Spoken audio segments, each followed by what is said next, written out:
2024 चुनाव पर आया पहला ओपिनियन पोल। जानिए एनडीए और इंडिया गठबंधन को कितनी सीटें मिली। राज्यों के बाद अब नजरें लोकसभा चुनाव पर है। 2024 के लोकसभा चुनाव को लेकर पहला ओपिनियन पोल आ गया है। इस ओपिनियन पोल में सत्ताधारी राष्ट्रीय जनतांत्रिक गठबंधन और विपक्षी इंडिया गठबंधन में से किसे कितनी सीटें मिलने का अनुमान जताया गया है। 5 राज्यों में सरकार गठन के साथ ही अब सबकी नजरें लोकसभा चुनाव पर टिक गई हैं। 28 विपक्षी पार्टियों का इंडिया गठबंधन भारतीय जनता पार्टी के नेतृत्व वाले राष्ट्रीय जनतांत्रिक गठबंधन को मजबूत चुनौती देने की तैयारी में है। इन सबके बीच मतदाताओं का मिजाज क्या कहता है। 2024 के चुनाव को लेकर अब पहला ओपिनियन पोल आ गया है। सी वोटर के इस ओपिनियन पोल में बीजेपी के नेतृत्व वाले गठबंधन की जीत के अनुमान है।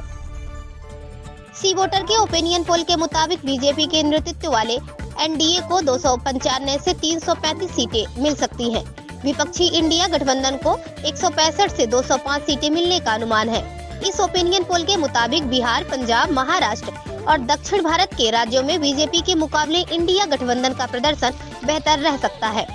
इस सर्वे में प्रधानमंत्री नरेंद्र मोदी के नेतृत्व वाले एनडीए सरकार की हैट्रिक के अनुमान है, लेकिन बीजेपी के लिए दक्षिण के राज्य चुनौती बने हुए हैं।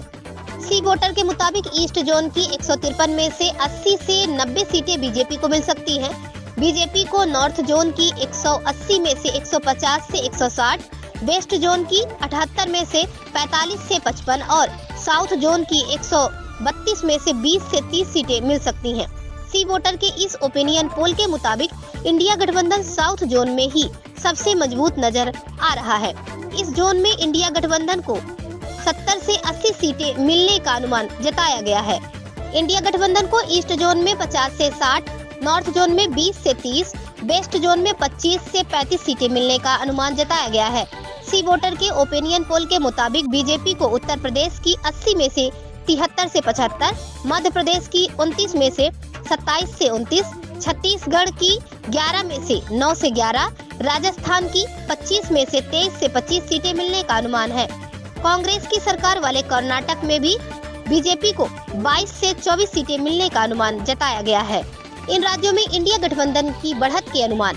सी वोटर के ओपिनियन पोल के मुताबिक इंडिया गठबंधन को तेलंगाना में 9 से 11, बिहार में 21 से 23, महाराष्ट्र में 26 से 28 सीटें मिलने का अनुमान है।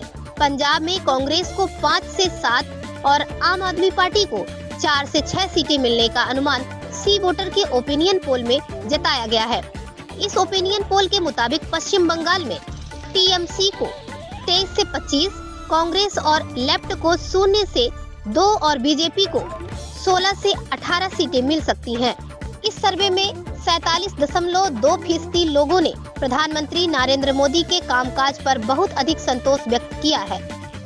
30.2% लोगों ने संतोष व्यक्त किया है, तो वहीं 21.3% लोगों ने कहा कि हम पीएम के कामकाज से संतुष्ट नहीं हैं।